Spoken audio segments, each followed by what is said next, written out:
We understand from the nature, the dual nature of Jesus, post-resurrection, yes? Yeah. What is this?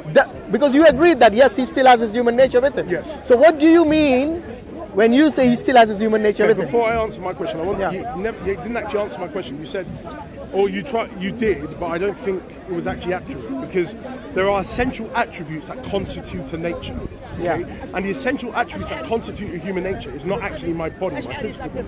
Because if it was, if I lost that attribute, then I would cease to be a human. But like you said, we take on another body, it's just our soul that carries on. That means I stay as a human. That then means that me having a body, is just a simple contingent property.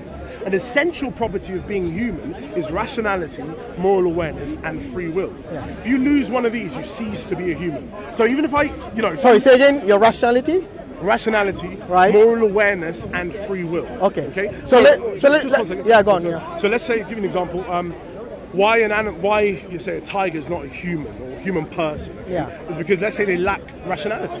They're not rational as creatures. Right. But we include rationality within our natures. We have it, we possess it.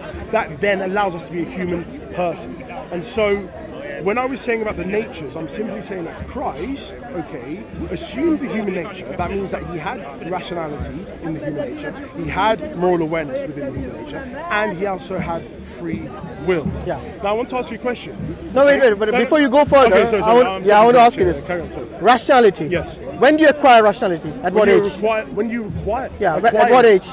Well, you have it forever. You have it from the beginning. Is it from the beginning? Yes. So you think a baby has rationality? Yes. Really? Can you have a conversation with the baby? Can I explain to you? Yes. Rational capabilities. Means what? Okay, so you're capable to deepen your rationality. Because let's give you an example.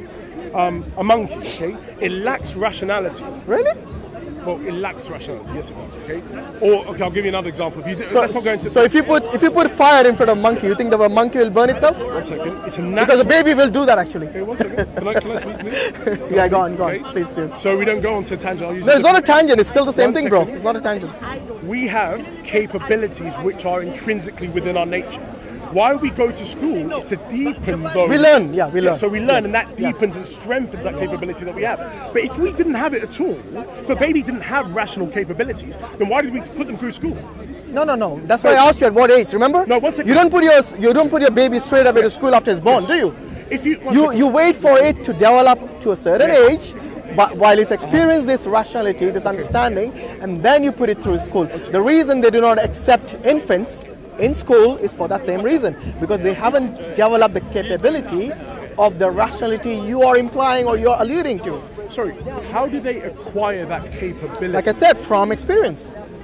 No, you don't. Then that means... No, really? So you're saying a baby is rational from the day it's born? 1 second. Okay. The capability to be rational, the capability to be morally aware, and the capability to choose between various options is there intrinsically. Oh, you mean the potential? Yes. Yeah, of course the potential. I'm not denying that. I'm not denying that. When I'm saying capability, potential is there. They have I'll use your term now, potential to deepen it and strengthen it. So that capability is there, or potential is there from the beginning. Yeah. But let's say a giraffe does not have that capability within it. I think it does to a level lower than us, but you cannot say. You heard of the African grey parrot? No, it's basically called the Einstein of the birds. Okay, yes. It's a very clever bird, and it's developed certain capability, cognitive capability, which people say is rational, and it has learned this over I don't know how many years, but it does learn that, and it's able to distinguish certain things like a human being, and it's able to learn even languages. Yes. Now you cannot say it doesn't have rationality. Okay. Now, from my understanding, as a Christian, you don't believe that animals have souls. Is that right? No, I do believe animals. Oh, you do? Yes, okay, that's fine. But, because I've heard Christians say that I do believe they don't have souls. No, I do believe they have souls. Okay. Because if they didn't, they wouldn't be conscious, and they are conscious. So absolutely, you see, conscious. That's a good term, because consciousness implies rationality. No, not necessarily. Yes, because it makes you aware. From your intellect, you are aware of what's happening either to you or your surrounding, and you basically act accordingly. You react accordingly. Should I define the terms I'm using? Yeah, please do. When I say conscious, that means that you just possess certain properties. You can experience sensations. You can acquire beliefs. Yes. Okay, you are aware of your surroundings, things like that. Okay, so it's experience, isn't it? Which is what I'm saying. So rationality is different from beliefs. Beliefs are just simple. Yeah. So animals can acquire beliefs. That doesn't mean, though, that they are guided by reasons. Sorry, acquire beliefs. Acquire beliefs. So let's say. Okay, define belief now, because that's okay. To me, belief is like believe in something that you might, for example, your religion, your faith, belief in God. So I would say belief is mentally assenting to a part of reality. So I'm believing now, I'm mentally assenting that you are in front of me. An animal could do the same thing. That's called consciousness, yeah? No, that's it's awareness. Awareness, consciousness. Yeah, but that's part of my consciousness. It's okay, belief. That's fine. So just mentally being mentally assenting to a part of reality. And animals can do that. However, rationality means that we are guided by reasons in our choices. Yeah. Okay? So if I know, if I'm saying I'm a rational being and I've seen someone drop things on the floor and gravity's operating here, I wouldn't then just go and climb up the building and say, I don't think gravity's going to work in that part of this place. If it works, you know what I mean? Yeah. So I'm guided by reasons. I can then extrapolate from something inductively and then apply it to other scenarios. Yeah. You know, animals can do the same thing. How? They can do exactly the same. How? For example, yes. If you keep an animal, yes, so I think they've done some experiments yes. where they would actually keep it on a high level, and they would put a board or something made of glass, so they can see through it. They can actually. So if you walked over that glass bit, and there is like a deep, I don't know, let's say they have two big buildings on top of that. Yes. You keep a board made of plastic, which is a see-through glass or plastic, whatever it is. The animals wouldn't walk on top of it because they are aware of the danger. And that, you see, the same thing. Now the same thing as a human being, you wouldn't do you would actually go over it because you have learned from experience that but they are aware of the danger. Yes. Promise you. Yes. They are trained. That's what I'm saying, it's different level of consciousness. No, I'm saying they're conscious. Rationality, that's what we're talking about. Even rationality, different levels. Okay. I wouldn't say animals are irrational. I wouldn't say they're irrational. 1 second, no, they're non-rational. Irrational just means that you misuse your rational capabilities. So they're not irrational, they're just non-rational. What does that mean, so they don't fall in non-rational? the so they're not blameworthy for, let's say, performing an action. So if a dog runs into the road and gets run over, we wouldn't actually say that dog is stupid. We will say that to a human being because we'll say you're rational when you can see cars are going and the cars are not going to go through you. Okay, so they're not blameworthy for their actions. So anyways, just with your example, go on. That animal more than likely was trained to acquire certain beliefs. We are not trained, to acquire or to utilize our rationality in that way that I'm saying simply. You're not trained. 1 second. I inductively can experience the world and see if things are dropping here. If I go up there, I'm going to also drop. I inductively do it. No one has to actually say to me, dude, don't go there, don't go there. It's only when someone, rational capabilities are desensitized. That's when someone who's insane is someone whose rational capabilities are desensitized. And that's when they go and do things which are irrational. Okay, but a dog is just simply trained to acquire beliefs. Simple as that. Are you saying they don't? Yes. Are you saying the animals are not basically learning using their own cognition the dangers in this world and become conscious and aware of the surroundings? No, I am. They are. Yes. So wait. Do they not utilize their rationality to do that? They're not driven by reason, because when you're driven by reason, 1 second. Number one, if you're driven by if you're rational, you have to also have moral awareness. Because when we're talking about morality, that's a different thing. I'll explain to you. It's a different thing. No, it's not, and I'll explain to you why. When you're rational, it's simply that you see something is good to do. Yeah. That's when you're rational. But then that is one of the things. No. You're talking about morality now. Tell me why it's not. No, I'm not. Because when you're rational in something, you say it's overall the best action for me to perform at that time. To recognize something as the best action is simply to say it's good. And so that means that you have to have awareness of what good and badness is. An animal has no moral awareness of what is good and what is bad. So what I'm telling you, you're talking about morality. Yes, you are. You don't realize it, but that's what you're talking about. In fact, you use the words morality. You're not aware of the morality. You use those words just now. Can I tell you why? Yes, why? Moral awareness, what I'm saying is that there are different properties that are interdependent. You can't be rational without also being morally aware. If you lack moral awareness, you also lack some aspects of rationality. I'm saying to you, that's why then an animal cannot be rational, because they don't see an option as the best option. They are just naturally inclined, because they've now mentally assented to that experience. They are now naturally inclined to do that thing. Exactly. That's why they are not blameworthy for their actions that they perform. I'm not saying I'm not saying they're accountable for their actions. What I'm saying is that an animal, like a human being, is also learning. from its experience. Yes. For example, if an animal has been touched, basically has experienced fire and has realized that this fire harms them, will that animal repeat that action again of burning itself? What, would an animal do it again? Yes. They could do it in another scenario.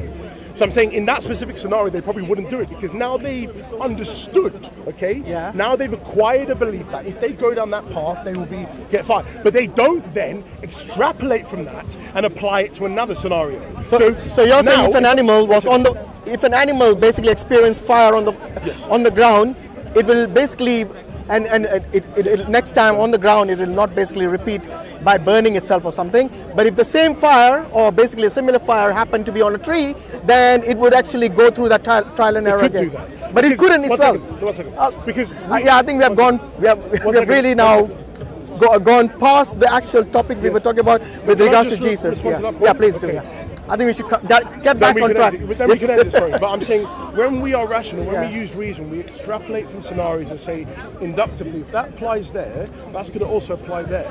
That same fire that burns there is also going to burn me there, and it's going to burn me there, and it's going to burn me there. Trust me, I've seen human beings fall in the same hole many times. Yes, but listen to me. Yes, but we wouldn't say generally humans do that. We would say that someone has their rationality which has been desensitized. Not really. No. So these are rational people. Sometimes they might not realize that this is the same experience they should avoid, and they might do it again. Yes. But anyway, let's get back on the topic with regards to Jesus. We do fall into irrationality all the time. Yeah. We do it all the time because we also have desires are things that lure us away from utilizing our rational capabilities all the time. Okay. So our desires sometimes, if I'm supposed to eat fruit because it makes me healthy, but I desire chocolate, the rational thing at that point in time would be to go and eat the fruit because it will further my health. Okay. But then my desires lure me away, and that happens all the time to humans. One last question. With regards to language, do you think you require... So am I shouting too much? Sorry if I'm... No. With regards to language, for example, if I am communicating to you, do you think I'm using my rationality? If you're communicating to me, are you utilizing your rationality? It depends, not at all times.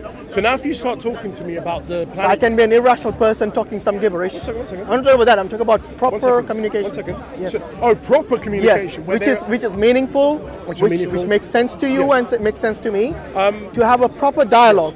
Yes. Okay, do you think I utilize my rationality? Okay, I would say... still again, probably not at all times, because someone could be speaking about something. I'm not talking about exceptions. I'm talking about generally. I'll give you an example. I'm not talking about exceptions. Yes. So I'm not talking about a person who's mentally incapable of. Let's say I started talking to you today about something technical in the Arabic language. That I went to Answering Muslims or something to read about. Okay, and I tried to get you here. Okay, and I was speaking to you about it. I say, do you know about this? Do you know about this? You'll probably be laughing at me. The reason why you'll be laughing at me is because you don't understand the words. And so when you're being rational, two people are understanding what they're talking about. Yeah. But actually in that point in time, I'm being irrational because I lack understanding what I'm saying. I'm just parroting what I've learnt without understanding. So let's say a monkey... I'm surprised you brought that topic up. Something exactly like that happened last week. I think the people who are watching will know this.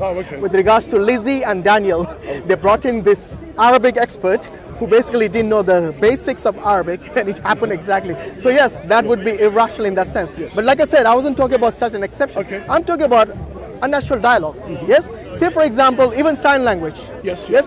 So if I'm using, say, sign language, do you think I'm utilizing my rationality? Are you utilizing your rationality? If you understand what you're doing, yes. Yes. Yes, if you understand what you're doing, I have no problem. Do you know many chimps use sign language? But then you have to ask yourself, do they understand? Of course they do. It's a dialogue, my friend. Okay. If you have seen those documentaries, these chimps are actually communicating with the people who care for them. And it's a proper dialogue, which the owner and the chimp, they understand. Well, I would say to you that, let's say you use an example of a robot. I think there's this robot that's on the TV all the time. Oh, yes. It's artificial intelligence. I don't know what this robot is. Sophia. This woman. Yes, Sophia, that's it. Yes. So... They're using artificial intelligence. Yes. But I would say she's actually non-rational. Not irrational, she's non-rational. Because the words that she's been programmed to say, she doesn't actually understand them. How do you know that? No, because she doesn't. She My friend, I think you should look into artificial intelligence. No. So when I'm saying... For you to say that she doesn't understand it, that would mean that if you ask a question, they will answer you with something else. No. Because she's programmed in that specific response. Okay. Because would you say she's conscious? Well, not the conscious level as you and me are. Okay. So but maybe to a lower level, Because it understands, not the conscious, look, not the human conscious that you will understand, but at least it's machine conscious. But why not then? Why not the human conscious? Because it's a machine. Exactly. And I cannot compare a machine to a human being. Exactly. But you cannot say that this Sophia, who is basically a robot in the sense, yes, is just basically machine, metal, piece of metal without any intelligence whatsoever. With regards to its ability to communicate as a human being, as a robot, it's quite extraordinary. Don't you agree? No. So, but you have to remember that she is programmed. Of course she's programmed. So she's programmed to response by those who are rational. So if she is rational, she's only deriving her rationality from her programmers. So she doesn't have it intrinsically within herself.